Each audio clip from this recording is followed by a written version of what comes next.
Suma teológica. Parte primero conano ae. Cuestión 38. De los remedios de la tristeza o dolor. Corresponde a continuación tratar de los remedios del dolor o tristeza. Q. 35. Esta cuestión plantea y exige respuesta a 5 problemas. ¿Se mitiga el dolor o tristeza por cualquier delectación? ¿Se alivia con el llanto? ¿Por la compasión de los amigos? ¿Por la contemplación de la verdad? ¿Con el sueño y los baños? Artículo 1. ¿Se mitiga el dolor o tristeza por cualquier delectación? Lat. Objeciones por las que parece que no toda delectación mitiga cualquier dolor o tristeza. 1. En efecto, la delectación no mitiga la tristeza, sino en cuanto le es contraria, pues las medicinas actúan por los contrarios, como dice Pseudus Ethic, pero no toda delectación es contraria a cualquier tristeza, como se ha dicho anteriormente. 35 foro. Luego, no toda delectación mitiga cualquier tristeza. 2. Lo que produce tristeza no mitiga la tristeza, pero algunas delectaciones producen tristeza, porque, como dice 8 Ethic, el malo se entristece por haberse deleitado. Luego, no toda delectación mitiga la tristeza. 3. Dice San Agustín en Cuarto Confes, que él huyó de su patria, en la que acostumbraba a conversar con su amigo fallecido, porque sus ojos le buscaban menos allí donde no tenían costumbre de verse, de lo cual se puede concluir que aquellas cosas en las que nuestros amigos muertos o ausentes se relacionaron con nosotros, se nos hacen gravosas por el dolor de su muerte o ausencia, pero su comunicación con nosotros fue principalmente en cosas placenteras. Luego las mismas delectaciones nos resultan molestas cuando estamos afligidos, por consiguiente, no toda delectación mitiga cualquier tristeza. Contra esto está lo que dice el filósofo en Seven Ethic, que la delectación, si es intensa, ahuyenta la tristeza, tanto la contraria como cualquier otra. Respondo, como consta por lo dicho anteriormente, 23 Ponquor Sir 31 1 a 2. La delectación es cierto reposo del apetito en el bien conveniente, mientras la tristeza proviene de aquello que es contrario al apetito. De ahí que la delectación sea a la tristeza en los movimientos apetitivos, lo que el reposo es a la fatiga en los cuerpos, fatiga que proviene de alguna transmutación no natural, pues la misma tristeza implica cierta fatiga o enfermedad de la potencia apetitiva, y así como todo reposo del cuerpo constituye un remedio contra cualquier fatiga proveniente de cualquier causa no natural, así toda delectación es un remedio para mitigar la tristeza, sea cual fuere su procedencia. A las objeciones. 1. Aunque no toda delectación es contraria a toda tristeza según la especie, lo es, sin embargo, según el género, como se ha dicho anteriormente. Quitios 35 a 4. Y por tanto, por parte de la disposición del sujeto, toda tristeza puede mitigarse con cualquier delectación. 2. Las delectaciones de los malos no les causan tristeza en el presente, sino en el futuro. Es decir, en cuanto los malos se arrepienten de los males de que se alegraron, y a esta tristeza se pone remedio con las delectaciones contrarias. 3. Cuando existen dos causas que inclinan a movimientos contrarios, ambas se impiden mutuamente, y, sin embargo, finalmente, triunfa aquella que es más fuerte y duradera. Ahora bien, en el que se entristece de aquellas cosas en las que acostumbraba a deleitarse juntamente con el amigo muerto o ausente, se encuentran dos causas que producen movimientos contrarios, porque el pensamiento de la muerte o de la ausencia del amigo inclina al dolor, mientras el bien presente inclina a la delectación. Por consiguiente, ambos se atenúan mutuamente, pero, no obstante, como el sentimiento de lo presente mueve con más fuerza que el recuerdo de lo pasado, y el amor de sí mismo es más duradero que el amor de otro. De aquí que finalmente la delectación ahuyenta la tristeza. Por eso San Agustín añade un poco más adelante que su dolor cedía el paso a la misma clase de placeres de tiempos anteriores. Artículo 2. ¿Se alivia el dolor o la tristeza con el llanto? Lat. Objeciones por las que parece que el llanto no alivia la tristeza. Juan. Ningún efecto disminuye su causa, pero el llanto o gemido es efecto de la tristeza. Luego no disminuye la tristeza. Tuo. Así como el llanto o gemido es efecto de la tristeza, así la risa es efecto de la alegría. Pero la risa no disminuye la alegría. Luego el llanto no alivia la tristeza. Tri. En el llanto se nos representa el mal que nos contrista, pero la imaginación de la cosa que contrista aumenta la tristeza, como la imaginación de lo deleitable aumenta la alegría. Luego parece que el llanto no alivia la tristeza. Contra esto está lo que dice San Agustín en Carta Confes. Sí que cuando se dolía de la muerte de su amigo, solo en los gemidos y en las lágrimas, hallaba algún descanso. Respondo, las lágrimas y gemidos alivian naturalmente la tristeza por dos razones. En primer lugar, porque todo lo nocivo que se guarda en el interior aflige más, pues la atención del alma se concentra más sobre ello, pero cuando se manifiesta al exterior, entonces la atención del alma, en cierto modo, se desparrama sobre las cosas exteriores, y así disminuye el dolor interior, y, por eso, cuando los hombres que se hallan atribulados manifiestan su tristeza exteriormente por el llanto o gemido, o también por la palabra, se mitiga su tristeza.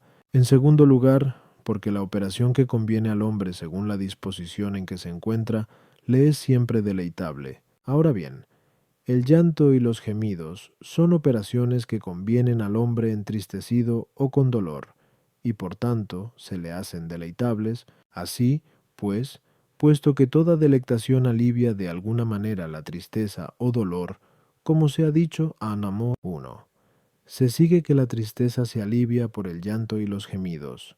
A las objeciones 1, la relación de causa-efecto es contraria a la relación de lo que contrista al contristado, pues todo efecto es conveniente a su causa, y, por consiguiente, le es deleitable, mientras que lo que contrista es contrario al contristado, y por eso la relación del efecto de la tristeza con el contristado es contraria a la que con el mismo tiene lo que contrista, y así, por razón de dicha contrariedad, la tristeza se mitiga por su efecto propio.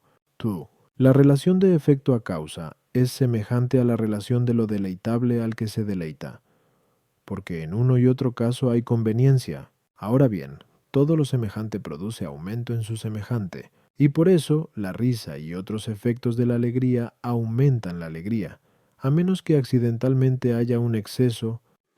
La imaginación de la cosa que contrista, de suyo, está ordenada a aumentar la tristeza, pero por lo mismo que el hombre se imagina hacer lo que le conviene en tal estado, resulta de esto cierta delectación, y por la misma razón, si a uno se le escapa la risa en unas circunstancias en que le parece debería llorar, se duele de ello, como de hacer lo que es impropio, según dice Tulio en segundo de Tuscul.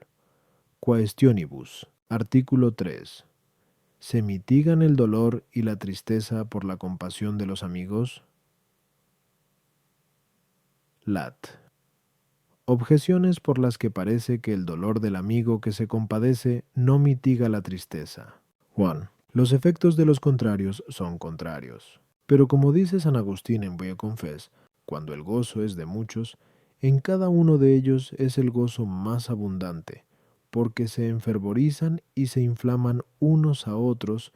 Luego, por la misma razón, cuando muchos se entristecen a la vez, parece que la tristeza es mayor. Tú. La amistad exige que se devuelva amor por amor, como dice San Agustín en Curto Confes, pero el amigo que se conduele se duele del dolor del amigo afligido. Luego, el dolor mismo del amigo que se conduele es causa de nuevo dolor para el amigo que ya se dolía de su propio mal, y así, duplicado el dolor, parece crecer la tristeza. Tri. Todo mal del amigo contrista como mal propio, porque el amigo es otro yo. Pero el dolor es un mal. Luego el dolor del amigo que se conduele aumenta la tristeza del amigo a quien compadece. Contra esto está lo que dice el filósofo en Non Mes Ethic, y que el amigo que se compadece en las tribulaciones consuela. Respondo, el amigo que se conduele en las tribulaciones es naturalmente consolador, de lo cual da dos razones el filósofo en Nuem Ethic. La primera de ellas es porque, siendo propio de la tristeza el apesadumbrar, implica la idea de cierto peso, del cual procura aligerarse quien lo sufre. ¿Así? Pues, cuando alguien ve a otros contristados de su propia tristeza, se hace como una ilusión de que los otros llevan con él aquella carga, como si se esforzaran en aliviarle del peso, y, por eso, lleva más fácilmente la carga de la tristeza.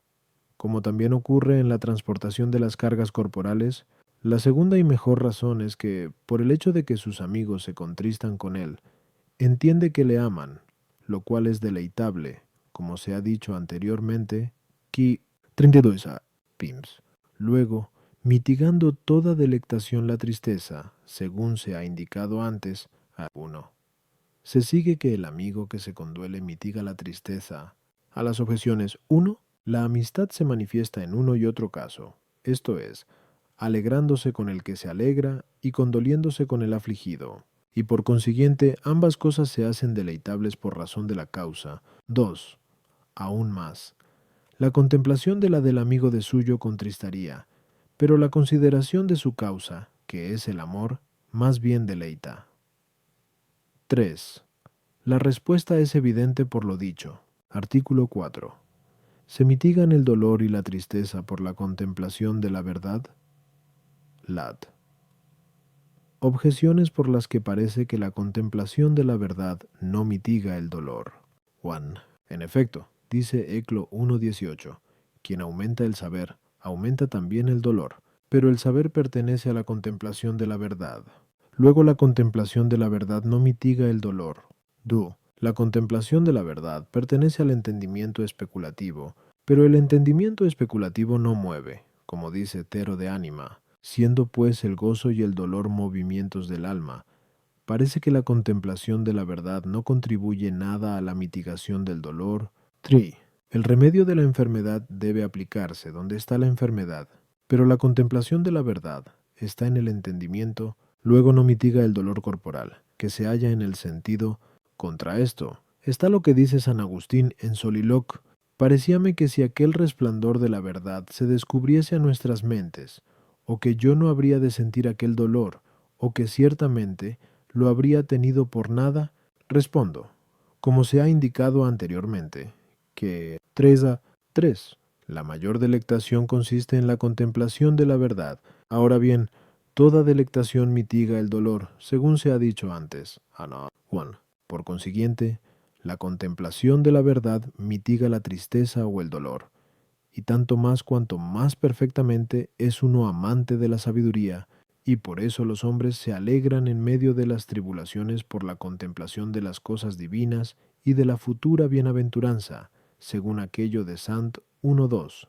Tened, hermanos míos, por sumo gozo el caer en diversas tribulaciones, y lo que es más, semejante gozo se encuentra en medio de los tormentos corporales, como el mártir Tiburcio, que, andando con los pies desnudos sobre carbones encendidos, dijo: paréceme que camino sobre rosas en el nombre de Jesucristo. A las objeciones, 1. Quien aumenta el saber, aumenta también el dolor, ya por la dificultad y el defecto de encontrar la verdad, ya por el hecho de que por la ciencia el hombre conoce muchas cosas contrarias a su voluntad, y así, por parte de las cosas conocidas, la ciencia causa dolor, mientras, por parte de la contemplación de la verdad, causa delectación. 2. El entendimiento especulativo no mueve el ánimo por parte de la cosa contemplada, pero sí lo mueve por parte de la misma contemplación, que es un bien del hombre y, naturalmente, deleitable. 3. En las potencias del alma se produce una redundancia desde la superior a la inferior, y conforme a esto, la delectación de la contemplación, que está en la parte superior, redunda en el sentido para mitigar el dolor que padece. Artículo 5. ¿Se mitigan el dolor y la tristeza por el sueño y los baños? Lat. Objeciones por las que parece que el sueño y los baños no mitigan la tristeza. En efecto, la tristeza reside en el alma, pero el sueño y el baño conciernen al cuerpo, luego en nada contribuyen a la mitigación de la tristeza. 2. El mismo efecto no parece ser producido por causas contrarias, pero tales cosas, siendo corporales, son contrarias a la contemplación de la verdad, que es como se ha dicho. Amino 4. Causa de la mitigación de la tristeza. Luego la tristeza no se mitiga por tales cosas. 3. La tristeza y el dolor, en cuanto pertenecen al cuerpo, consisten en una cierta alteración del corazón, pero tales remedios parecen ser propios más bien de los sentidos y miembros externos que de la disposición interior del corazón. Luego la tristeza no se mitiga por ellos. Contra esto está lo que dice San Agustín en V. Confess. Había oído que el baño es llamado así porque arroja del alma la tristeza, y más adelante, me dormí y desperté, y hallé en gran parte mitigado mi dolor, y cita lo que se dice en un himno de San Ambrosio, que el sueño restablece los miembros debilitados para el trabajo, alivia las mentes fatigadas y libera a los angustiados de su pena. Respondo, como se ha indicado anteriormente, que Tricetia 4. La tristeza es contraria según su especie al movimiento vital del cuerpo, y por eso, aquellas cosas que restablecen la naturaleza corporal a su debido estado de movimiento vital son contrarias a la tristeza y la mitigan. Además, por el hecho de que mediante estos remedios vuelve la naturaleza a su debido estado, son causa de delectación, pues esto es lo que produce la delectación, según se ha dicho anteriormente. 131. Luego por estos remedios corporales se mitiga la tristeza, ya que toda delectación la mitiga. A las objeciones 1. La debida disposición del cuerpo, en cuanto percibida por el sentido, causa delectación, y, consiguientemente, mitiga la tristeza. 2. Como se ha indicado anteriormente. Q. 31.8. Las delectaciones contrarias se impiden mutuamente, y sin embargo, toda delectación mitiga la tristeza. Por lo tanto, no hay inconveniente en que la tristeza se mitigue por causas que se impiden mutuamente. 3. Toda buena disposición del cuerpo redunda en cierto modo en el corazón como en el principio y fin de los movimientos corporales, según dice el libro De Causa Motus Animalium.